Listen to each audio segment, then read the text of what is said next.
अहमद रजा का ताज़ा गुलिस्तां है आज भी, अहमद रजा का ताज़ा गुलिस्तां है आज भी, खुर्शीद इल्म उनका दरख्शां है आज भी। आला हज़रत की बारगाह में इतने सवालात आते, इतने खुतूत आते, आपकी मकबूलियत, आपकी इल्मी सलाहियत का अंदाजा आप इससे भी लगा सकते हैं कि आला हज़रत के पास बरेली शरीफ में इतनी डाक आती। डाक मतलब पोस्ट के जरिए पहले सवाल होता था। पहले तो मोबाइल, टेलीफोन, फैक्स ये सब नहीं था। पोस्ट के जरिए खत लिख करके लोग सवाल करते, फिर आला हज़रत खत के जरिए जवाब दिया करते थे। तो इतनी पोस्ट आती कि उस वक्त अंग्रेजों की हुकूमत थी हिंदुस्तान में, और अंग्रेजों का जो बादशाह था वायसराय, अंग्रेजों का हुक्मरान, उसके पास भी इतनी पोस्ट नहीं आती थी, इतनी डाक नहीं आती थी जो बरेली के इमाम के पास उतनी डाक आती थी। अंदाजा लगाओ मुसलमानों आला हज़रत की मकबूलियत का।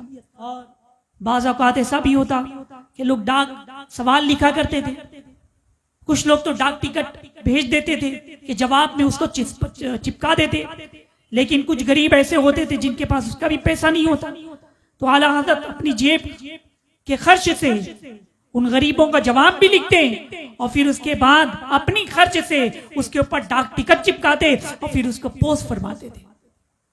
अज़ीज़ान गिरामी, आला हज़रत इमाम अहमद रज़ा रहमतुल्लाह तआला अलैह, इनके दादा के जो जद्द अमजद थे वो मुगल सल्तनत में एक बहुत बड़ी पोस्ट पर थे।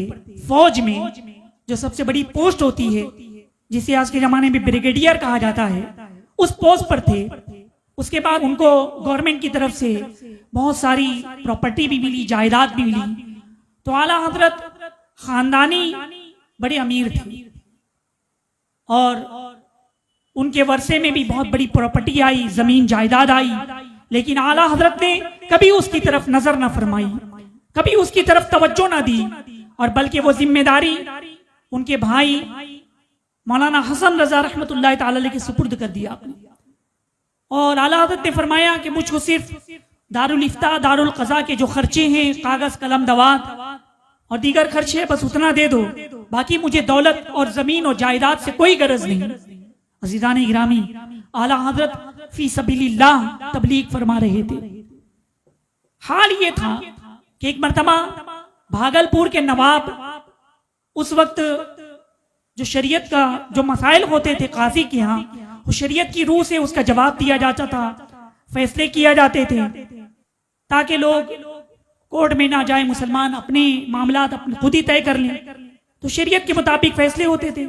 भागलपुर में एक मसला आया, वहां के काजी साहब को उसका फैसला समझ में नहीं आ रहा था, तो नवाब साहब ने आला हज़रत की खिदमत में खत लिखा और पूरे सिचुएशन आपने लिखी और कहा कि शरीयत के मुताबिक आप इसका फैसला फरमा दें।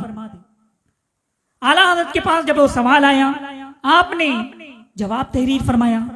भागलपुर के नवाब साहब ने सवाल के बाद एक चीज और लिख दी थी कि हुजूर वाला, आप इरशाद फरमाए जो आपका नजराना है वो नजराना भी आपको दे दिया जाएगा, वो नजराना भी आपको दे दिया जाएगा।